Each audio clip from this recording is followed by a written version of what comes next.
Сэтгэлийн дархлаа нэвтрүүлэг. Хөгшин залуу хүүхэд томчууд эрэгтэй эмэгтэй ялгаагүй өдөр бүр цаг минут тутамд сэтгэл зүйн мэдрэмж асуудлуудтай тулгарч байдаг. Гагцхүү түүнийгээ мэдрэх, илэрхийлэх, цэгцлэх арга ухаан чадвар чухал юм. Сэтгэлээ удирдах дадал чадвартай болоход сэтгэлийн дархлаа нэвтрүүлэг танд туслана. Сэтгэлийн дархлаа нэвтрүүлгийн маань ээлжид дугаарын зочноор дахин өргөдөж байгаад баярлалаа. Танд энэ өдрийн мэндийг хүргэе. Баярлалаа. Та бүхэнд бас энэ өдрийн мэндийг хүргье. Тэгэхээр та бүхэн урд нь өмнөх сэдвэрээ жирэмсний болон төрсний дараах сэтгэл готролгийн сэдвэр ярилцж ирсэн. Тэгээд энэ удаагийн дугаарт болохоор бүр тис өөр сэдвэр ярилцгаад бас таныг дахин урьсан байгаа. Тэгэхээр энэ сэдвүүний юу вэ гэхээр ер нь одоо хувь хүний үнэт зүйл гэж юу юм бэ, тий? Үнэт зүйлийн хямралд орохоор хүн ер нь яадаг юм бэ, тий? Дээрээс нь ер нь нийгмийн үнэт зүйл бас хувь хүний үнэт зүйлтэй хэр хамааралтай юм бэ? Яагаад ингэж хүмүүс тий нийгэмд ингэж их өндөр стресстэй, ингэж их хямраад нэг тийм зориг мөрөөдөлгүй юм шиг ингээд нэг дийлэнх нэг тийм байгаад байна вэ? Энэнд яг юу нөлөөлдөг юм бол гэдэг асуултанд би бас хариулт ирээд тантай энэ сэдвээр ярилцахаар сонгосон байгаа. Ер нь үнэт зүйл гэж юу юм бэ гэдгээс асуултаа эхлэе. За яг үн зүйлс гээд би яг судалдаг судлаач нь биш л дээ. Гэтэ тэгээ нэгэнт ингээд зориод ирсэн юм чинь би тэгэл өөрөө судалсан унсныхаа хэмжээнд л чамд хариулж өгье гэж бодож байна. Баярлалаа. Тий. Тэгэхээр одоо нөгөө зөндөө судалдаг хүмүүс байгаа бах нийгэм тэр тусмаа одоо нийгмийн одоо мэргэжлийн чиглэлийн социологууд илүү энийг би судалдаг байх гэж бодож байна л да. Тэгэхдээ яг миний мэргэжлийн хувьд бол тодорхой хэмжээгээр энэ сэдв орж ирдэг учраас би бас ягдгийн хувьд өөрөө жижигхэн хэсгээс л ярьж өгч чаднаа гэдгээ эхлээд хэлье. За тэгээ үн зүйлс гэж юу юм бэ гэхээр хүмүүс үнэтэй нандин зүйл гэдэг зүгээр мөнгөө зарим хүмүүс ойлгодог. Тэгвэл үнэтэй нандин зүйл гэж юу юм бэ гэвэл энэ чинь заавал үнэтэй зүйл биш ээ. Мөнгө төгрөг биш ээ, машин тэрэг биш ээ. Тэгэхээр үнд зүйлсээ хүн болгон тодорхойлж авах хэрэгтэй. Ер нь бол аливаа одоо тэр Америкийн эрдэмтдийн одоо тэр үнд зүйлсээ судалгаагаар бол 700 гаруй үнд зүйлс байдаг юм байна. Хувь хүнийгээд ингээд судалсан бүр судалгаа байт юм билээ. Тэгэхээр хүн тэр тухайн хүн хамгийн нандин тэр хүний хамгийн таатай, хамгийн тэр хүнийг нөгөө стресстүүлэхгүйгээр одоо тэр хүнд одоо юу гэдгийг сэтгэлд нь номер 1 байдаг. Тэр гингүүд заа гэд ингээд хурдан хүлээж авдаг. Тэрэндээ дуртай, тэр сэдвт дуртай, эсвэл тэр зүйл дуртай. Тэрийгэ хийхэд түүхддэггүй, ядардаггүй, хичнээн ачаалтай байсан ч гэсэн тэрнийхээ төлөө ингээд аз жаргалтайгаар одоо байдаг тэр зүйлүүдийг л ер нь хувь хүний үнд зүйлс гэж байна. Үнд зүйл гэж байна. Тэгвэл нийгмийн үнд зүйлс гэдэг бол ер нь зүгээр ингээ харахад ялангуяа улс орны үнд зүйлс гэх юм бол одоо үнд зүйлсээ дээдлсэн улс орн бол илүү сайн хөгжиж байна л да. Улс үндэснийхээ соёлыг, улс үндэснийхээ тэр өв уламжлалыг нэн тэргүүнд тавьдаг. Энэ үндэснээ устгахгүй, энэ үндэснээр бахархах гэсэн тийм одоо зүрх сэтгэл, тийм нийгэм чинь өөрөө тухайн тэр улс орныг, тухайн тэр нийгмийг одоо хөгжүүлдэг юм байна. Тэгээгүү энэ улс одоо тэр улсынхаа, тэр үндэснийхаа өв соёл, тэр үнэтэй нандин тусгаар тогтнол бие даасан эрхчлөө гэдэг юм одоо ингээд нандиндаггүй тэрнийхээ төлөө тэмцдэггүй улс орн бол ер нь мөхөл рүүгээ илүүхт өгдөг, илүү хараатуулдаг, бус улс орныг колоничлолт авдаг. Тэгээд тэр колоничлолт авсан улсууд өөрийнхөө нандин зүйлийг ингээд үндэснээ хамгаалах гэж тэмцдэггүй, нэгдэж чаддгүй бол тэгээд ер нь устж мөхтгөл юм байна л да. Үнэт зүйлийг та түрүүн хувь хүнийх дээр нь 700 гаруй байдгаа гэдэг чинь маш их тий. Энэ бол яг хөө ингээд баттай тоо биш тий. Доотл нь баг юм байдаг гэж би ойлголоо. Хувь хүн яг тэр өөрийн одоо тэр олон үнэт зүйлсээс өөрийн үнэт зүйлээ яаж тодорхойлох юм бэ? Тодорхойлохгүй ер нь ингээд яваад байвал бас юу болох вэ? Тодорхойлоход бол өөрөөсөө маш олон асуултуудыг асуух хэрэгтэй. За жишээлбэл одоо би ямар үед аз жаргалтай байдгийг, би ямар хүнтэй ярил нөгөө сэтгэлээ ингээ бүрэн нээж илэрхийлж чаддгийг, тийм ээ. Би ямар зүйлийг хийвэл залхахгүй байдгийг, би ямар зүйл мөрөөдөлд одоо ингээд толгоорвол би тэрэнд илүү санаа тавьж хамгийн номер 1 тэрлүү гүөх тийм ээ. За дээрэс нь би одоо хин юм бэ гэд би өөрөөрөө байхад хамгийн тухтай байх одоо тэр нөхцөл юу юм бэ? Ингээ маш олон асуултууд ингээд өөрөө хариулах хэрэгтэй. Би ямар үе одоо нөхцөлд ямар ч байсан би уурахгүй тайван байж чаддгийн гэх тийм ээ. Тийм учраас энэ болгоныг ингээд 10-аад 20-аад асуултанд ер нь бол хүн өөрийнхөө үн зүйлийг тодорхойлохын тулд ингээд хариулаад энэ миний үнэтэй зүйлүүд юм байна гэд ингээд нэгдүгürt олох хэрэгтэй байдаг. Тэр үнэтэй зүйлүүдийнх нь номер 1 зүйл юу байдаг? Өөрийнхөө зорилго, өөрийнх нь мөрөөдөл байдаг. Өөрөө зорилгогүй, мөрөөдөлгүй бол хүн 1000 одоо хүн байгаад яах вэ? Тийм үстэй. Тэгэхээр тэр зорилгынхоо төлөө тэр үнэтэй зүйл нь өөрийнх нь тэр нөгөө юу гэдгийг хөгжүүлдэг мотивашн сэтэл тэмүүлэл байдаг. Тэрлүүгээ хүн хүрэхийн төлөө ямар ч бэрхшээлийг давж чаддаг тийм ээ. Тэр зорилго мөрөөдлөө одоо алсын хараач гэж одоо сүүлийн үед ярьдаг тийм. Энийг ингээд тодорхойлоод тэхийн тулд тэр хүн өөрийнхөө бусад тэр үн зүйлүүдийг тодорхойлдог. Тэр асуултуудаа өөрөө үнэлээд өөрийнхөө үнэтэй нандин зүйлүүдийг тодорхойлж авах хэрэгтэй. Нэгдүгээр. Хэрвээ энэ үн зүйлээ тодорхойлж чадахгүй бол тэр хүн өөрийн гэсэн мөрөөдөлгүй, өөрийн гэсэн алсын хараагүй, ухсгалаараа явдаг нэгэн өнөөдөр цалингаа авч ивэл боллоо, цалингаа юун зарцуулах юм. Тэгээ өнөөдөр зөвхөн гидсээ одоо хооллох төдий зарцуулах уу, эсвэл одоо архит ах суух уу гэдэг ийм зүйл рүү санхүү хөлтөөр явдаг.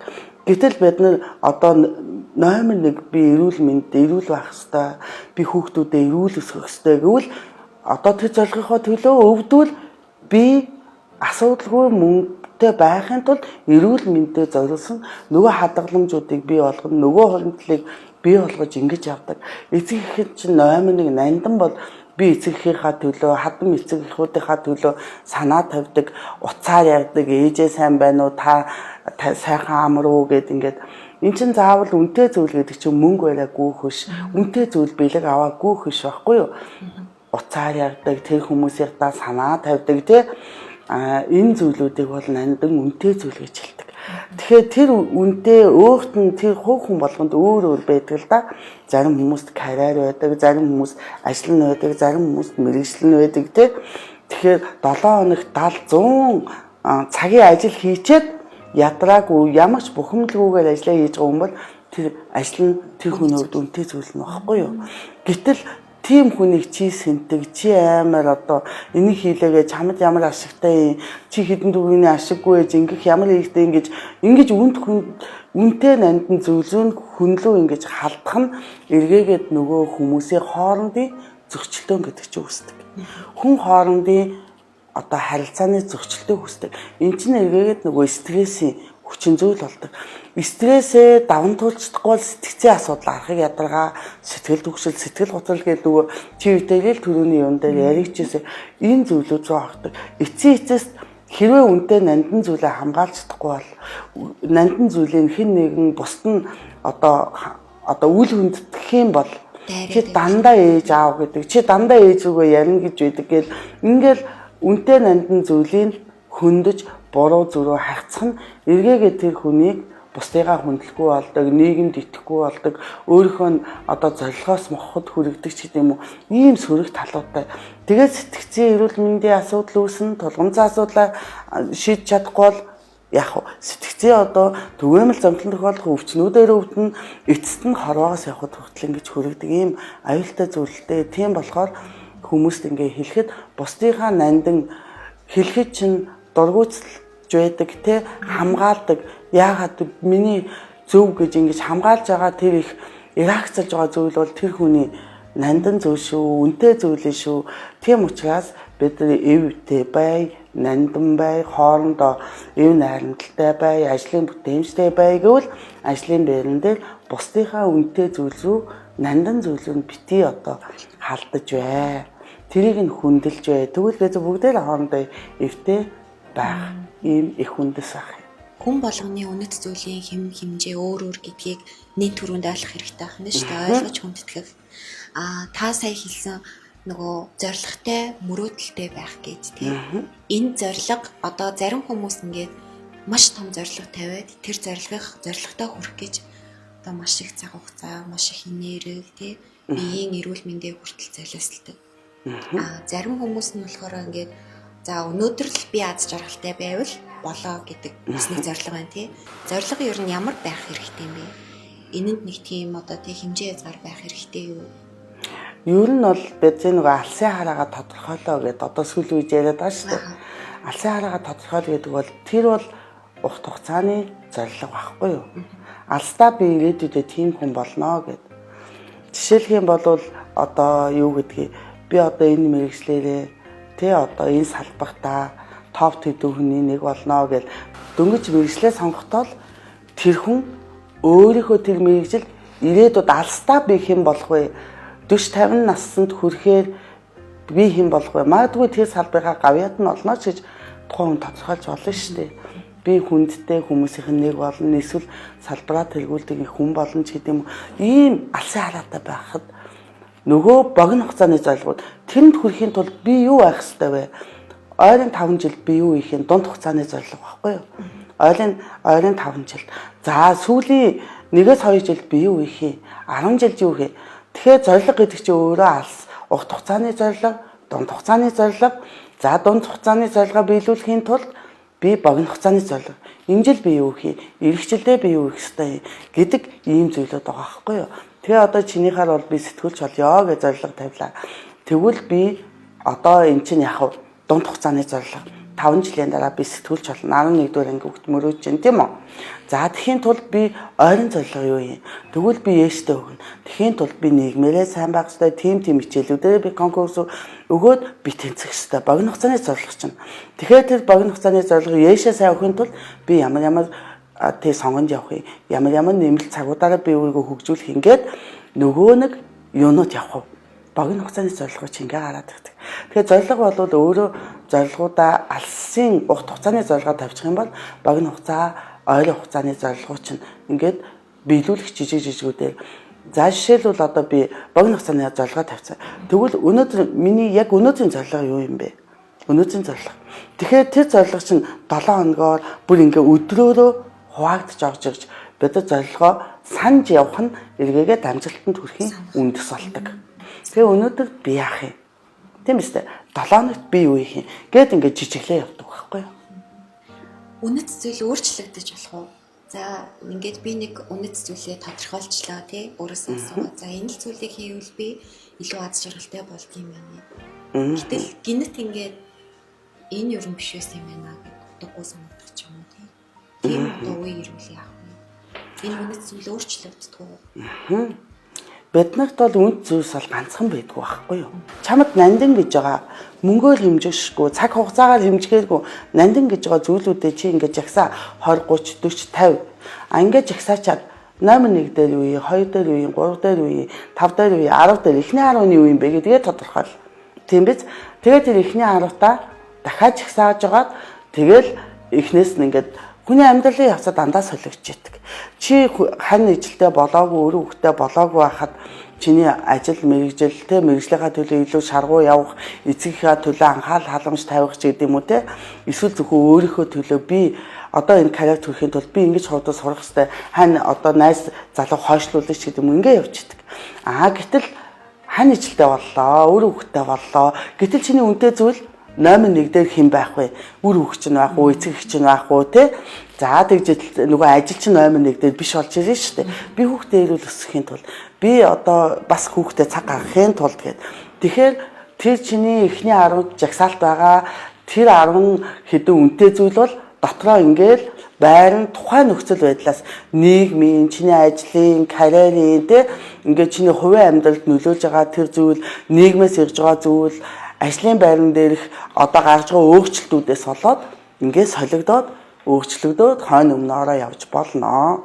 Тэн дээр санаа зовох хэрэггүй. Гэтэл нөгөө байнга ингээл зоригтой тий дандаа ингээд нэг зүйл рүү тэмүүлээд явж идэл хүнд ингээд нэг тийм хямрах одоо тий таны урд нь ярьцлагаартаа хэлжсэн хүн амьдралынхаа үе шатнд ямар нэгэн байдлаар сэтгэл нь хямардаг, үнэлдэг, утардаг ийм үе тохиолддог тий ямар нэгэн хүчин зүйлийн нөлөөгөөр энэ үед нөгөө төгсөн ингээд төрчдөг. Хямралд ордог. Энэ тохиолдолд яах вэ? Тэ? Энэ байдаг зүйл үү? Тэ? Тэр хямралаас яаж дахин гарах вэ? Энэ нь бас нөлөөлдөг зүйлс нь юу? За ер нь бол хүний амьдрал дандаа дагтан байдгүй шүү дээ. Жаргал зовлоо ээлжилж байна. Тэр болгонд хүний сэтгэл зүй бол ингээ хуурж яадаг.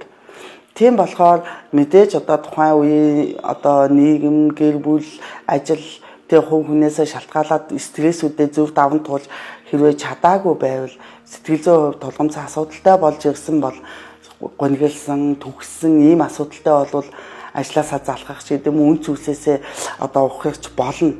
За гэтэл бид нар үнэхээр энэ тохиолдолд бол бид сэтгэл зүйн тусламж аавна. Сэтгэл зүйн тусламжаа сэтгэл зүйчээс авч болно. Хэрвээ бид төв зөөрийн хямрал байвал сэтгэл зүйчэд хандаад авчиж болно.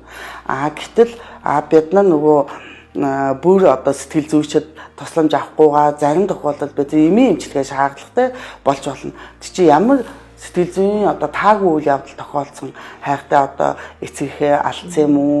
Мэдээж одоо зээлгүй хүн барыг одоо энэ нийгэмд байхгүй байдаг. Гэтэл ажилласаа халагдангууд нөгөө зээлүүдэд төлж чадахгүй байдаг юм уу? Эсвэл одоо цалин одоо буухгүй санхүүгийн асуудалд орсон байгууллага чинь ийм болчихвол нөгөө цалингийн зээлүүд нэхэгдүүл яах вэ гэл ийм тохиолдлууд бол бид нар тухайн үед бол одоо сэтгэл зүйчэд хандаал арга хэмжээ аваад дийлэхгүй ямар нэгэн байдлаар мэргэжлийн сэтгэл засал хэмжээ шаардлага тань тулгарсан бол сэтгэл заслын эмчилгээгээр явна. Тэрийг давхарлаад сэтгцийн сэтгэл заслын эмчилж үзэж чад эм хавсрах бол эм хавсраад тодорхой хэмжээгээр бид эмийн тэмтэйгээр эргээгээд хэвийн байдалд орох бүрэн боломжтой. Эндээс битээ эргээгээд хэвийн амьдралд ороод ирэхээр нөгөө дуртай зүйлээ эргээд тухтай олж эхэлнэ. Чи өвчний шинж аахгүй юу? Зүйлээ дургу болох юм. Тийм. Сэтгэл готрлын шинж аахгүй юу? Нөгөө дуртай байсан, нөгөө мөрөөдөж хүсэж мөрөөж байсан зүйлээ сэтгэл ханамж олохгүй болно гэдэг чинь сэтгэл готрлын шинж аахгүй юу? Сэтгэл готролд орж байгаагийн шинж. Тэгэхээр тэрийг эмчлээд стрессээ зөв даван туулах юм бол эргээл тэр чи сэргээл ороод ирнэ гэсэн. Тэрнээс битээ тэрэнд санаа зов. Наанча тусалдаг мэргэжлийн хүмүүс зөндөө байгаа. Би ингээд өөрөө асар одоо тий ирч хүчтэй ч юм уу одоо ингээл маш том зориг мөрөөдөлтөөр их орондоо сайхан тий амьдрий ингээл 50% житл бас нийгмийн хүчин зүйлс байна. Нийгмийн хүчин зүйл хувь хүний үнэт зүйлд хувь хүний аз жаргалтай амар тайван амьдрах амьдралд бас их нөлөөлдөг. Маш их нөлөөлнө. Энэ бол маш их. Нийгмээс бидний одоо иргэдийг хүлээдэг зүйл юу вэ гэхээр чи ерөөсөө эрүүл аюулгүй ах чинь тахгүй юу? Эрүүл аюулгүй ах чинь л амьдрал. Эн чинь одоо энэ манай залуучуудад хамгийн номер 1 зүйл болчлаа шүү дээ. Эрүүл хүнс хэрэглэмээр байна. Гудмаараа би эрүүл тайван амгалан амьдрмаар байна. Тийм үстэй хамгийн эхний энэ дараагийнх нь одоо дээрэс нь орон гэр. Тэ орон гэрдээ би одоо баг хүүтэй зээлээр өөрийн гэсэн орон гэрдээ тав тухтай амьдрмаар байна. Тийм үстэй. Тэгээд өөрийн гэсэн ажилтай баймаар байна. Тэр ажил нь бас баталгаатай баймаар байна гэд. Гэтэл энэ болгон чи одоо нөгөө нийгмээс үзүүлж байгаа үнэт зүйлүүд байхгүй юу? Бид нийгмээсээ хүлээдэг үнэтэй зүйлүүд. Бид тийм л байхыг нийгмээсээ хүсдэг.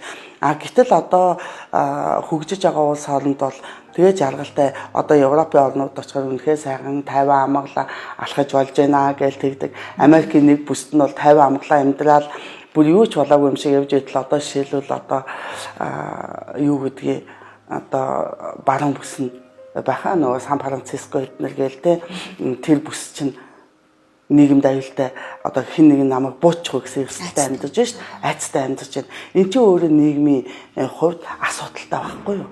Тэгэхээр бид нар одоо тэгвэл манай Монголд яах юм? Барьж байгаа байлгаа хажуугаар явхаас л хүмүүс айцтай байгаа шít.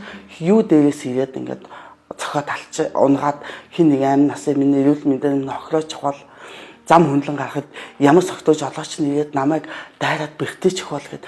Энд чинь өөрөө нийгмээс ирж байгаа бидний айц төгшөөр. Иймгүй байх юм бол бид их орондоо 50 амгалан бас өөрийнхөө сурсан мэдсэн зүйлээ одоо их орондоо хувь нэмрээ оруулаад амгалан амьдрмаар байдаг. Гэтэл энэ үнд зүйлсүүдийг хангаж өгөхгүй байх нь эргээгээд одоо манай залуучуудыг их орондоо амьдрах, их орондоо 50 амгалан амьдрах боломжийг одоо бүрдүүлэхгүй байгаа нь залуучуудыг их орондоо амьдрах тэр хүсэл зориг үндэснээрээ бахархах тэр бахархлыг нь өгөө хийгээд байгаа. Тийм учраас одоо зүгээр маш олон залуучууд за хурданхал гадагшаа гарыг гадагшаа гарч амьдрий. Тэгээд Монголын нөгөө диплом нь олон улсад хүчингү болохоор гараад одоо тэгэл хар ажил хийгээл хүний зарц хийгээл сайхан мэргэжил эзэмшсэн энэ би ингээд штэ гэл одоо нэг хэсэг үеийнх нь тийм амьдарч байна. Гэтэл одоогийн залуучууд яаж байна? Үгүй одоогийн энэ залуучууд бол шууд гадагшаа тэтгэлэг аваад олон улсын боловсрол эзэмшиж зүтгэж штэ. Тэгвэл би тэнд өөрийнхөө мэргэжлээ жаргалтай 50 амьдрий гэж. Тэгэхээр хүн бол нөгөө жаргалтай 50 амьдрахад нийгэм аюулгүй байх тийм ээ. Энэ хүслийг чинь зүйлсийг юмуудыг одоо нийгмээс бүрдүүлж өгөх хэрэгтэй байна шүү дээ. Тэгээ нийгмээс ядаж хамгийн энгийн хэрэгцээнүүд багхгүй юу. Тэгэхээр энэ хэрэгцээгээ манай улс орн ингээд хангаад өгчвөл илүү одоо залуучууд чи их орондоо ирэх гээд байна. Тэгчээгээд байна. Тэгээ би чи бас нэлээд олон улс орноор явсан очих болгондоо залуучуудаа уулздаг. Багшаа би одоо их орондоо очиод өөрөө ажилламаар байх юм аа. Тэгэхээр ажлын байрны стресс хэцүү юм аа. Нийгмээс ирж дарамт шахалт нь хэцүү юм аа. Хүн өөрийнхөө хүснээр тий одоо ингээд гадаад сурсан одоо тэр мэрэгчлэрээ ингээд ажиллах гэхээр тоног төхөөрөмж нь байхгүй маа, орчин байхгүй маа, хүмүүс нь ойлгохгүй маа. Тэгэхээр ингээд эх орондоо баймаар л нээж авах хажууд би баймаар л дааж одоо би сурсан юм аа тэгэл энд ингээд зэвэрхгүй тулд энд л ажиллаж энэ даа өгшаа гэсэн хүмүүс бас зөндөө байдаг байхгүй юу. Тэгээ хин эх орноосоо хол хин эх орноо эцгийнхээс хол амьдрахыг хүсгэвдээ тийм биз дээ. Цөөхөн нэг 12 тоног би яваал ирдэг ш. Тэгтэл би эх орноо сандаг. Тэ одоо ядууч гэсэн юу гэдгийг одоо аюултай ч гэсэн ч гэдэм үү те. Би эх орондоо л байх тухтай. Би хайртай хүмүүстэй хад дундаа тухтай. Тийм биз. Би хайр гоё ажиллаа өөрийнхөө тухтай ажлыг би хийх тухтай. Энд би баг цалинтай те. Ингээд амьдрах боломжтой. Гэр бүл минь энд байна. Тийм болохоор чинь эх орондоо л бидтэй байхыг хүснэ. Одоо ингээд танаас ингээд айгүйх аз жаргал мэдрэгдэж байгаа байхгүй юу? Яг нийгмийн ингээд сөрөг талуудыг яриул бүр ингээд улам ингээд стресстэйс тий. Тийм одоо сөрөг талууд зөндөө штэ. Энд хямрахгүй тулд тий одоо нэгэнт бид ийм нийгэмд байна. Энэ ингээд яг өнөөдөр өргөсийг нь аваад хайчаар зүйл биш. Тодорхой хэмжээний цаг хугацаа тий хөгжлийн үйл явц ингээд явагдчихж магадгүй. Тэгээ хэдэн жилийн дараа ч юм тий нөхцөл байдлаараа сайжрах байх л да. А тэр болтол бид нэр ингээл хямраал өстө үнэхээр хэцүү байна, амар хэцүү байна. За одоо гадагшаал явъя, яаич гэдэг юм эсвэл тисэж гэдэг юм уу ингээд нөгөө нэг биднээсийн үнэтэй цаг хугацаа өнгөрөөд нь штэ.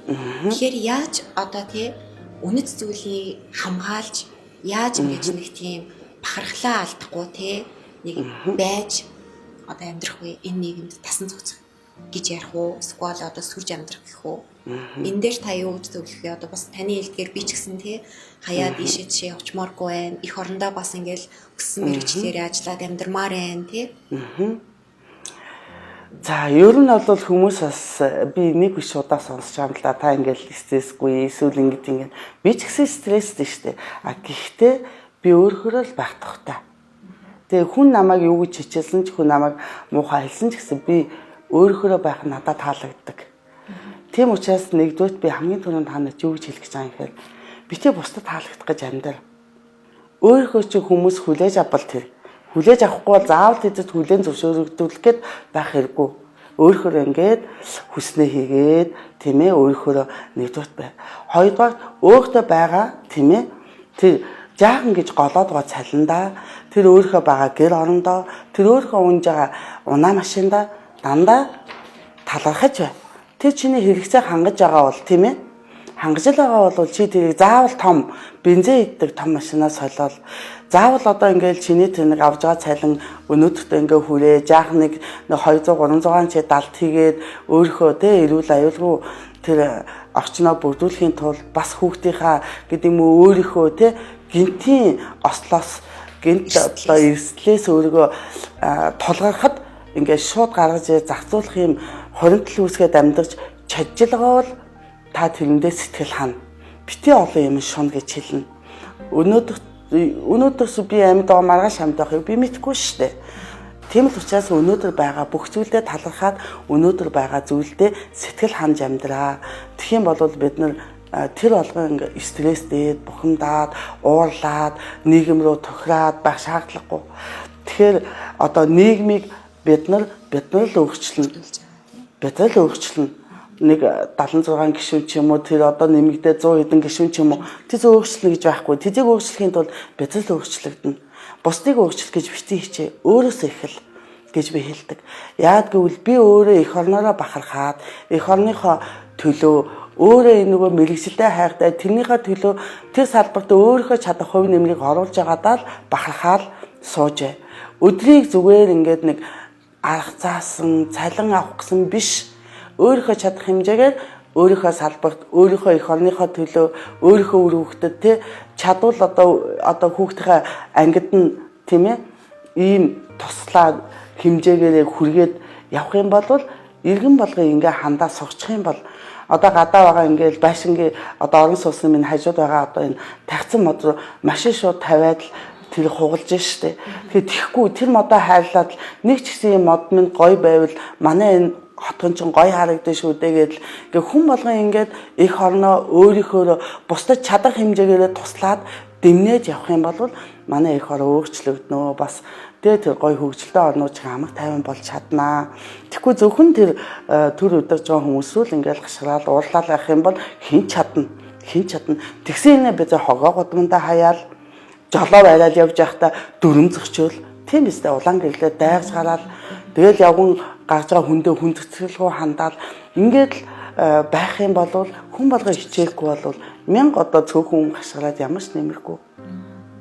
Тэр өөрийнхөө хэмжээнд чадах бүх зүйлээ хамгийн сайнаараа хийж л байвал тэр одоо тий нийгмийг хөгжүүлэх том хүчин зүйлээ гэсэн үг. Тэгэхээр бид ингээл нийгэмд өөрийнхөө энд мөнгө өрөөсөө байхгүй. Мөнгө битээ бод. Сэтгэлээрээ л би өөрийнхөө төлөө юм хийгээд байх нь хариуцлага хүлээгээд байх нь эн чинь айгүй чухал байхгүй юу? Нэг чихэр идлээ, нэг салфет хэрэглээ. Хогоо авчаал хогийн савнд тэрээс суучих. Годмон тог байхгүй, хогийн сав байхгүй бол яг уу би хогоо цүнгэлж яваад гэрийнхээ хогийн савнд хийчих. Энэ ч л хүн болгоны хийж чадах зүйл байхгүй юу? Энд ямар ч мөнгө төгрөг байхгүй. Бүх юм сэтгэл байдаг. Эх орныхоо төлөө, гоё гудамтай байхын төлөө, цэвэрхэн хоттой байхын төлөө, аюулгүй амьдрахын төлөө хүн болгон доороо хичээх юм бол бид нар бол манай нийгэм бол бас гоё болох бүрэн боломжтой. Эмчлэгдэх боломжтой. Бас нэг зүйл та бахархал гэдээ ирсэн тий.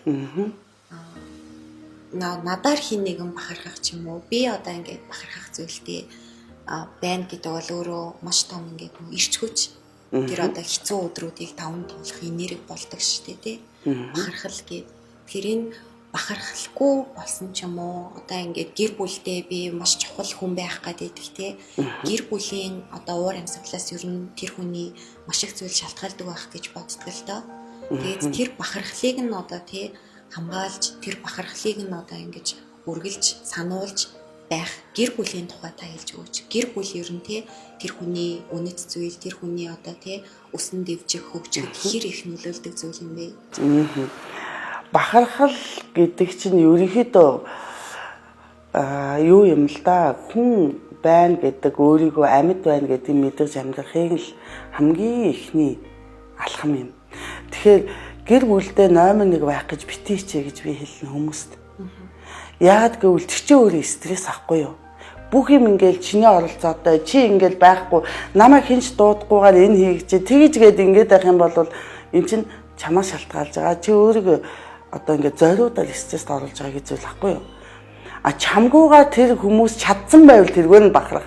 Хөөх манайч ямар мундаг юм бэ? Намайг байхгүй гэж ямар сайн юм бэ гэхээр тэр хүмүүсийн оролцоог нэмэгдүүл.